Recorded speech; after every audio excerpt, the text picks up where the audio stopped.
Yan, may burak oh. Namiss ko itong mga ganito. Sa atin ang tawag dito, are. Yung dayami ng palay. Are ang tawag namin sa Kapampangan. Ito naman, dayami ito ng mga trigo o yung mga damo.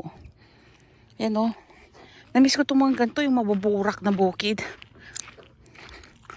Ayun, experience ko ulit.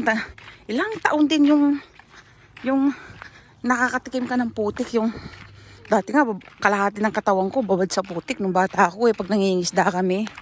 Yung nakikitima kami sa bukid.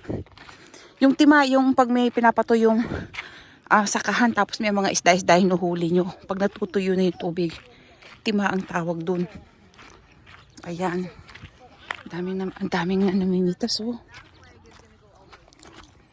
Ayun oh.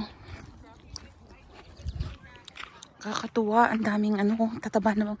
Ano mo, linalagyan nila ng